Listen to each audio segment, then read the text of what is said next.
Hello, this is a story about my first time. Okay, picture this.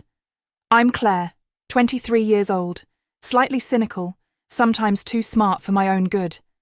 I had a pretty simple plan for the evening. 1 glass of wine, okay, maybe 2, at home, a couple of episodes of my favourite show, and then sleep. But no, my best friend Lily decided that I needed to live a little bolder and dragged me to some bar downtown. Lily, you know, the kind of person who walks into a room and everyone's like, "Oh, it's Lily." She has a way of convincing people, so much so that before you even realise it, you're saying, "Yeah, sure, let's go." And so, here I am, standing in this damn Riley's pub with a cocktail that tastes more like chemical warfare, wondering, why did I agree to this? And then I see him. The guy at the bar. Light-coloured shirt, slightly messy hair, a smirk like he knows something I don't. His name is Jake. I found that out because Lily, of course, was already flirting with his friend. And Jake, he was looking at me like he was the one who had dragged me out of my safe world of TV shows and red wine. I needed to say something smart, right? Or at least not look like a deer caught in headlights. But instead, I took a big sip of my cocktail, huge mistake, and blurted out the first thing that came to mind.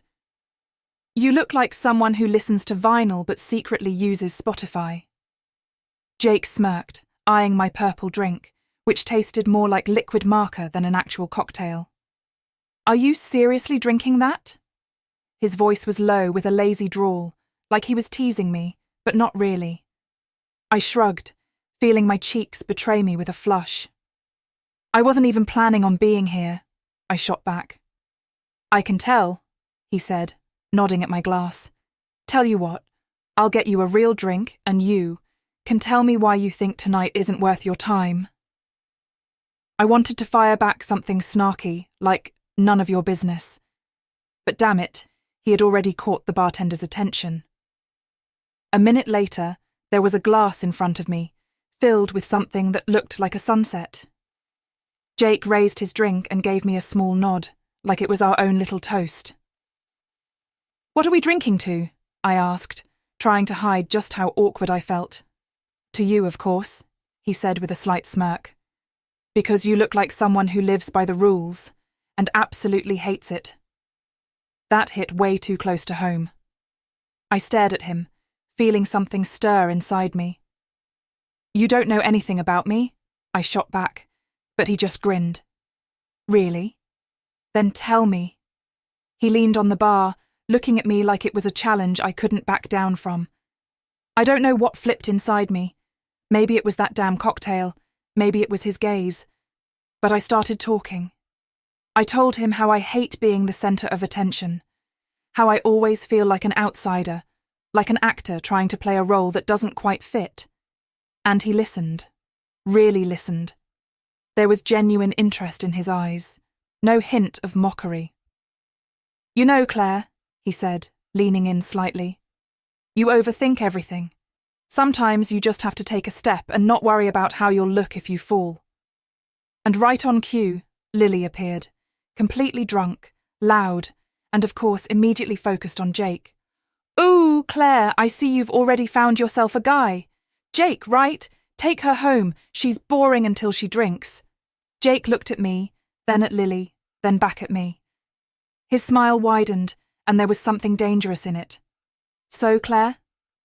Ready to take a risk. And at that moment, I realised I was no longer in control of how this night would end. I didn't know exactly what he meant by ready to take a risk, but something inside me, swear to God, just switched off. Maybe it was the cocktail, maybe it was his gaze, cocky, confident, like he knew I'd say yes before I even thought about it myself. "Risk what?" I blurted out.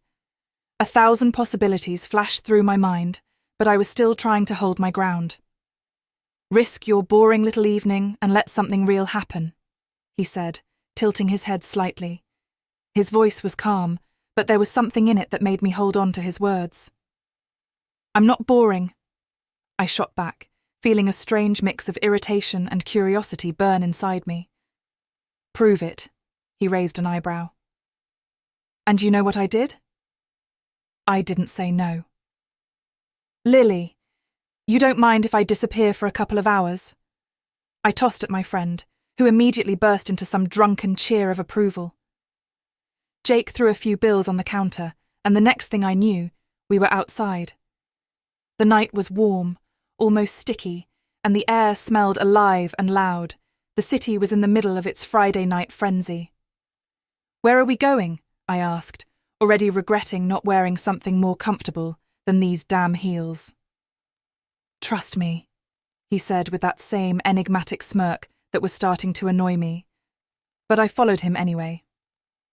5 minutes later, we turned into an alley, and I thought, oh, of course, classic. This is where I get mugged or something. But instead of a dark dead end, I found myself in front of an unmarked door with a glowing red neon light above it. "Seriously? Is this some secret hipster club?" I asked, using sarcasm to cover up the uneasy feeling stirring inside me. "It's much more interesting than that," he said, and opened the door. Inside, everything was nothing like I expected. Soft jazz played, strange paintings covered the walls, and behind the bar stood a man in his 60s with a thick beard and eyes that seemed to see right through me. "This place is special," Jake said, settling into one of the tables. "There's no menu here. You order what you are. For example, ... He looked at the bartender. "For her, something for a person who's afraid of making mistakes." I was stunned. "Excuse me, what?" "Trust me," he repeated. And the bartender nodded, as if this was the most ordinary order in the world. A minute later, a glass was in front of me, filled with a dark, almost black drink. It tasted bitter, burning, but there was a depth to it that scared me just as much as it pulled me in for another sip. "Well?" Jake asked, watching my reaction. "I don't know, it's weird," I admitted, but somehow I liked it. "Now it's your turn," he said. "Tell them what defines me." I hesitated. Sitting in front of me was someone who perfectly hid his intentions behind words and a smirk. Something I couldn't quite figure out. "For you, something sweet, but with a bitter aftertaste, like someone who smiles but has a storm inside," I blurted out without even thinking. The bartender smiled like it was the right answer and disappeared behind the bar. And in that moment, I realized this was no longer just a conversation or a few drinks. This was a game, and I had no idea what the rules were. The bartender placed a glass in front of Jake, filled with a golden liquid with a faint, almost invisible haze on the surface. Jake looked at it, took a slow sip, and closed his eyes with a smirk. "Perfect," he said, as if it were a toast to something only he and the bartender understood. "So, explain to me, what is this place?" I leaned against the table, feeling the tension rise. "And why is that weird old man brewing cocktail magic like he's bartender Dumbledore?" Jake laughed, not loudly, but genuinely, like I had actually amused him. "This place isn't for everyone," he said, sliding his glass a little closer to me. "It doesn't seek customers, but it welcomes those who are ready for something more. Here, you don't have to pretend, because the drinks will tell more about you than you're willing to admit." "You're telling me this cocktail knows I'm afraid of making mistakes?" I couldn't help but scoff. It sounded ridiculous. But deep down, something stirred. "Not the cocktail, Claire. You already know it yourself." He looked at me like he could see through all my sarcasm. "You didn't come here by accident. So now the real question, why do you keep running from everything you can't control?" I wanted to snap back, to say something witty, but the words stuck in my throat. I sat there, feeling the walls inside me crack. For the first time in a long time, I couldn't hide behind my usual armor. "Look, this isn't a therapy session," I exhaled, looking away. "Who even are you to ask me these things?" He took another sip, his gaze never leaving mine. "I'm someone who used to run too. I just don't anymore. Those words, simple and seemingly innocent, hit deeper than I expected. We sat in silence, heavy, but honest. "And what about you?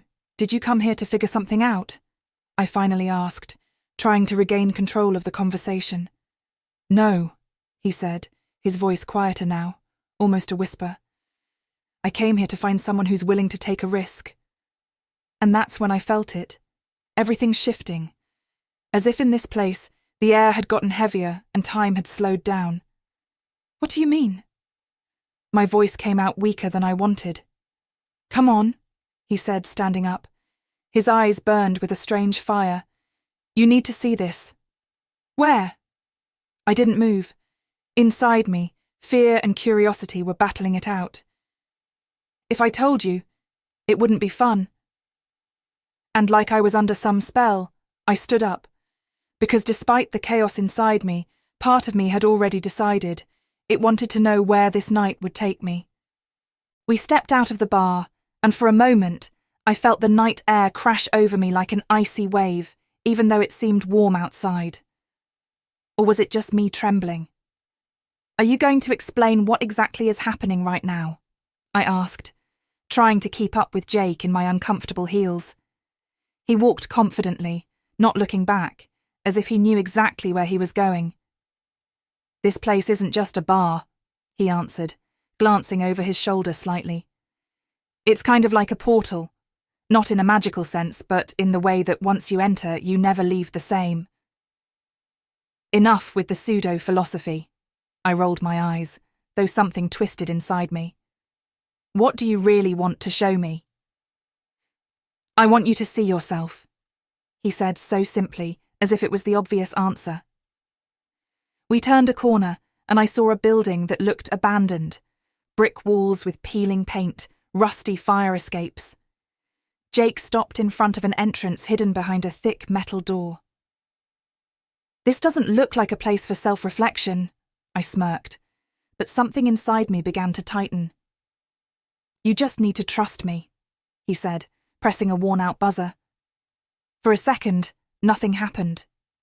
I was about to ask if he was sure about this place when the door creaked open. Inside, everything was bathed in dim light. The room looked like it had been frozen in time for the past 20 years. In the corner stood an old vinyl player, playing a jazz melody that seemed to drown in the silence. "What is this place?" I whispered, feeling small and out of place. "A place where you answer your own questions," he said, heading towards the staircase. I followed him, climbing higher and higher until we reached the top floor. He pushed open a door, and I stopped at the threshold. It was a studio. Huge windows let in the soft glow of the city night, seeming to pull everything else out of the room. In the middle stood a table covered with stacks of photographs, old notebooks, and what looked like a collection of Polaroids. "What is all this?" I asked, slowly stepping closer. "These are stories of people who dared to take a step," he replied. "Everyone who comes here leaves a part of themselves, something they're ready to let go of to become better." I picked up one of the photographs. It showed a young woman with short blonde hair. Below the picture was a caption. "She learned to stop being afraid." And she left. "What does left mean?" I asked, feeling my whole body tense. Jake didn't answer immediately. He sat down on a chair by the window, looking at me with that same mysterious smile that now seemed almost sinister. "It means she realized what she wanted and left everything holding her back. Everyone decides for themselves what that means." Sounds like someone's cheap philosophy. I tried to laugh, but my voice trembled. "And you?" His gaze pierced me. "Are you ready to let go?" I froze. I had come here thinking I was just having a drink and laughing at a strange guy. And now I was standing in a place that seemed to strip away all my walls, forcing me to face everything I'd been hiding for so long. "Let go of what?" I whispered. Jake stood up and moved closer, pointing at the table. "That's for you to tell me. Choose what you're ready to leave behind, or you'll walk out of here the same as you came in. It's your decision." and suddenly, everything froze. The music stopped. The entire room seemed to hold its breath, waiting for my decision. I stood in front of the table, staring at the photos and notes, as if trying to understand what was so special about them. It all seemed too unreal, too theatrical. Who even does things like this, leaving behind photos and confessions in some strange place, as if it's part of some ritual? But the longer I looked, the stronger that strange feeling grew inside me. The pictures, the notes, they weren't just other people's stories. They were fragments of lives, reflections of fears, dreams, pain, everything I'd been carefully hiding within myself. I found a note written on a scrap of paper. I no longer pretend to be happy. Now I am real. Am I pretending? That question lodged itself in my head. Claire! Jake's voice pulled me out of my thoughts. He stood by the window, the streetlights outlining his silhouette. You can leave right now. No one is forcing you. But if you stay, you'll have to be honest. Honest? I laughed, though it sounded more like a nervous breakdown. Honest with who? You? This room? This is all just nonsense. I glanced at the photographs, but even as I said it, I knew he was right. He didn't say anything. He just stepped closer and pointed to an empty Polaroid on the table. If you could leave something behind that weighs you down, what would it be? My hands clenched into fists on their own. I hated this place, hated his cryptic questions, but I knew the answer. I knew exactly what I'd been hiding. The words stuck in my throat. I'm afraid of being nobody. I'm afraid that if I stop trying to be perfect, no one will notice me. Jake looked at me, his gaze strangely gentle. There, that's the truth, he said quietly, and in that moment I realized I had to do something. It was as if this place wouldn't let me go until I gave it what it demanded. I grabbed a pen lying on the table and wrote on the back of one of the blank Polaroids. I let go of my fear of being nobody. When I finished writing, something in the room changed. The air felt lighter, the music played again, but now the melody was softer, warmer. Jake smiled as if he knew exactly what I would do. That's it, he said. Now you can leave. Or stay. I didn't understand what he meant. Leave? Where? Are you serious? I asked. Absolutely. His smile widened. But you're no longer the same person you were when you walked in. And that was when I realized he was right. I no longer felt that crushing tension inside. Just lightness. Where to next? I asked, looking at him again. He nodded toward the door. Now you choose. And I stepped forward. When I opened the door, I wasn't met by the familiar dim light of the bar or the cold of the street. Everything around me was dark, as if someone had turned off the light across the entire universe. Stepping forward, I felt a smooth surface beneath my feet, like glass or polished stone. What is this place? I turned around, but behind me, there was no room, no Jake, not even the door itself. Only me and the endless darkness surrounding me. And then suddenly, light flared up. Soft, like the morning sun, it began to spread along the floor, revealing a path stretching into the distance. I could hear a faint whisper, but I couldn't make out the words. It was as if someone was telling me something important, but too quietly for me to understand. Is this some kind of prank? I shouted, but my voice disappeared into the void. Then I noticed that images started to appear on either side of the path. At first, they were blurry, but gradually they became clearer. They were scenes from my life. There I was at 6 years old, standing on the school concert stage, forgetting the lyrics to the song while everyone watched. There I was as a teenager, hiding in the school library, avoiding party invitations because I was afraid of being judged. There I was yesterday, pretending to laugh at my colleagues' jokes, even though inside I was torn apart by exhaustion from this constant pretense. What the hell? I whispered, clenching my fists. The whisper grew louder, and the words started forming sentences. This is what you carry with you, the weight that drags you down. Are you ready to let it go? I already wrote it down. I already left it behind. I screamed into the void.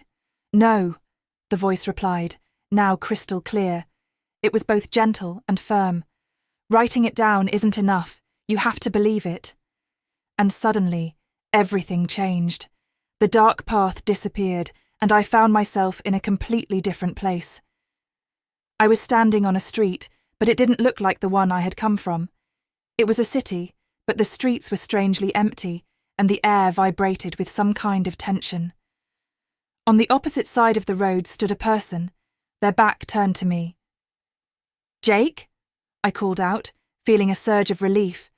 But when they turned around, it wasn't him. The person looked like me, or rather, like a version of me, but different. Cold, confident, with the same expression I always tried to put on in front of people. She looked at me as if waiting for me to speak. "Who are you?" I asked. She smirked slightly, tilting her head. "I am you, the one you try to be every day, and the one you no longer need." I wanted to say something, but the words stuck in my throat. All I could do was stand and stare at her as a strange feeling grew inside me. "You know what you have to do," she said, stepping closer. "What exactly?" My voice trembled. "You have to let me go, if you really want to start living." I stepped back, feeling the panic rising inside me. This is too weird. This is nonsense." "You came here because you're tired. You thought you were looking for something new, but in reality you just wanted to get rid of the old. Now do it."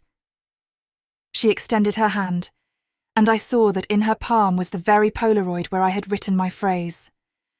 I let go of my fear of being nobody. I took it, and the moment my fingers touched the photo, everything around me burst into bright light. When the light went out, I suddenly felt heavy, as if I'd been abruptly pulled from weightlessness back to the ground.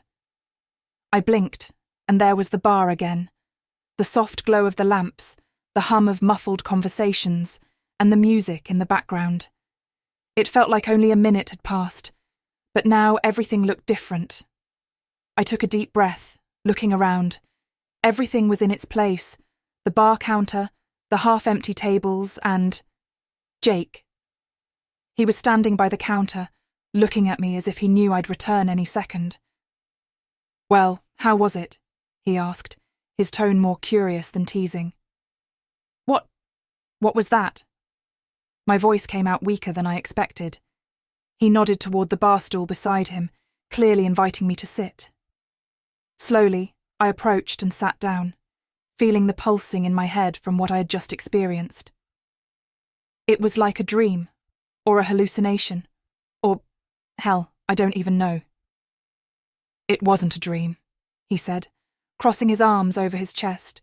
"It's just a way of seeing yourself from the outside. You'd be surprised how many people go through life without ever stopping to think about what they actually want." "Is that what you meant? When you said this place changes everything?" He smiled, this time without his usual mysterious mask. It was an honest smile, a little sad, but warm. "I said you'd leave here different, and you have. So tell me, how did it feel to meet yourself?" I thought of that girl, my other self. She was strong, confident, but terrifying. "I felt like I'd been pretending for too long," I admitted.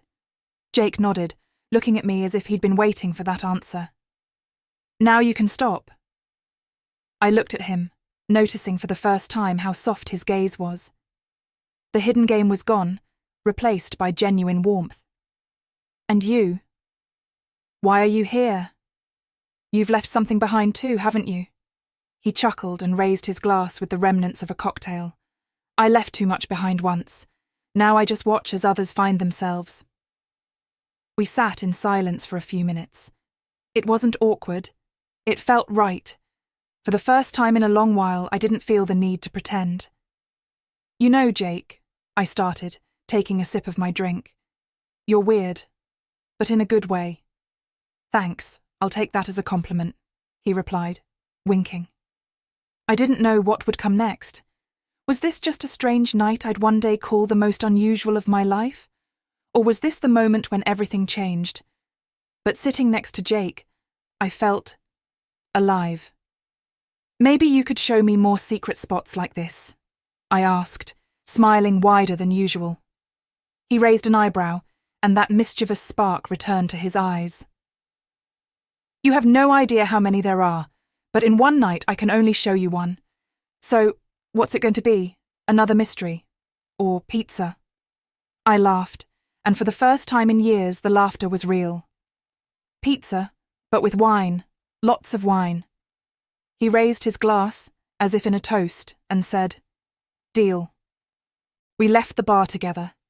And, you know, I had no idea where this would lead, but for the first time in a long while, I didn't care. Once we stepped out of the bar, the night was fresh, filled with the smells of the city I'd grown used to ignoring, the scent of rain, a mix of asphalt and old buildings. Jake walked beside me in silence, slightly behind, as if giving me space to process what had happened. I loved that about him, the way he could be present without pressing. "You really know what you're doing," I said, surprised by how calm I felt in his company. "Sometimes it's better to just let yourself relax," he replied with a slight tilt of his head. "You don't want to stay the expert on self-deception forever, do you?" I smirked. There was something almost seductive about the way he spoke, as though every answer was both a game and a revelation. More and more, I found myself feeling like the game had leveled up at some point. We walked down the street, and my thoughts circled back to the question that had been nagging me since I met him. Jake. He was funny, mysterious, but what was behind that mask? Why couldn't I stop thinking about him? "You tend to ask questions you already know the answers to," I remarked, trying to find the point where our story would truly begin. Not just a quirky encounter, but something more. He stopped at the corner of the street where a pizzeria stood.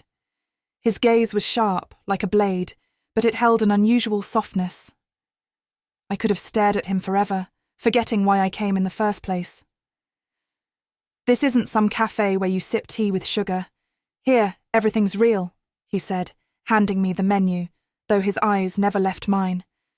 I could almost feel him reading me, understanding every glance and movement. Sitting at the table, we ordered pizza with something spicy, and for reasons I couldn't explain, I felt myself drawn to him. There was something about this guy that wouldn't let me rest. We laughed, talked about trivial things, and I caught myself wanting to know more about him, not just his words, but the essence of who he was. "Listen," he said, his voice dropping slightly as he set down his wineglass. "I've noticed you're kind of—" He paused to find the right word, and there was something enigmatic in his eyes. "Closed off." I turned away, trying to hide how much his words hit me. But he was right. I'd always been like that, visible on the surface but deep inside, hidden. Everything I allowed others to see was just a superficial layer that didn't reflect what was truly going on. "Have you talked about this with anyone before?" I asked, looking at him with cautious interest. "With you?" "No," he replied, giving me a look that held more promise than words. "You're not like everyone else." His words touched me. I didn't know how to react. Smile. Pretend I wasn't interested. But I was already drawn into his game. And honestly, I liked it. At that moment, I felt his hand rest on the table, barely brushing against mine. It was light, almost imperceptible, but it stirred something deep inside me. I looked at his fingers, lightly tracing the edge of his glass, and there was something captivating in that small motion. "Do you really want to understand who I am?" he asked, his gaze steady on mine. "It won't be easy. I don't give answers away for free." "I'm not afraid," I said, not knowing where the confidence came from, but it resonated in my voice with such conviction that even Jake seemed a little surprised. He leaned closer, and now I could feel his breath, warm and near. "Are you sure you're ready?" His lips were so close to mine that I could barely hold back. I didn't reply. Instead, I leaned in, letting all the boundaries we'd both been hiding behind fade away. At first, it was a gentle brush of lips, then faster, bolder. The wine and pizza were forgotten. All that mattered was this moment, here, between us. When he pulled away, his eyes were burning. He didn't say a word. Neither did I. We both remained silent, knowing that everything was different now. We sat in a silence that no longer felt awkward. His gaze was piercing, but warm, and in it, I saw a reflection of my own thoughts. I suddenly realized that I had never allowed myself to dissolve into the moment like this before. Jake slowly ran his finger along the rim of his glass, and for some reason, the gesture made me swallow nervously. I felt the tension hanging between us, not frightening, but thrilling. He knew something, understood something about me, and that threw me slightly off balance. "You look like you're scared," he said, his gaze unwavering. "I'm not scared," I answered too quickly for it to sound convincing. Jake smirked, leaning a little closer. "It's okay. Sometimes letting yourself try something new is the hardest step." I dropped my eyes to my hands, unsure how to respond. Everything I had long considered my armor seemed to be cracking in his presence. He wasn't rushing me, wasn't pushing, but his patient waiting stirred in me a desire to take that step. "What's next?" I asked, looking up. Jake traced the edge of my wrist with his fingertip, a light gesture that sent shivers through my body. "Next. We can get more wine, keep talking, or go somewhere where you can just be yourself." "And where's that?" I smiled, weighing my options internally. He smiled back, his lips twitching into a barely noticeable smirk. "I know a place. It's perfect for nights like this." We finished our wine and stepped outside. The city was alive with its nighttime rhythms, laughter echoed in the distance, and the streetlights reflected off puddles on the sidewalk. Jake walked beside me, and I liked how his steps so easily matched mine. "You're so confident about everything, huh?" I asked as we turned into a narrow alleyway. He shrugged. "I just know life's too short to waste it on doubt." We stopped in front of an old brick building. Jake pulled out some keys, unlocked the door, and we stepped inside. A quiet, cozy loft greeted us, filled with the scent of aged wood and a faint aroma of coffee. I looked around. Books on shelves, the soft glow of a lamp, music playing softly somewhere deeper in the room. "Your place?" I asked, glancing at him. "You could say that," he replied, turning on another light. I took a step forward, letting my fingers glide over the smooth surface of a table. Everything here felt so right, as though I had been here before, in another life. Jake moved closer, his hands lightly brushing along my back. I felt the warmth of his touch seep through the thin fabric of my clothing. He leaned in, his lips hovering just shy of my cheek. "Are you sure you want this?" he asked, his voice soft but carrying something deeper than mere words. I looked into his eyes, and for the first time in a long while, my confidence was real. I nodded, feeling something new and powerful ignite within me.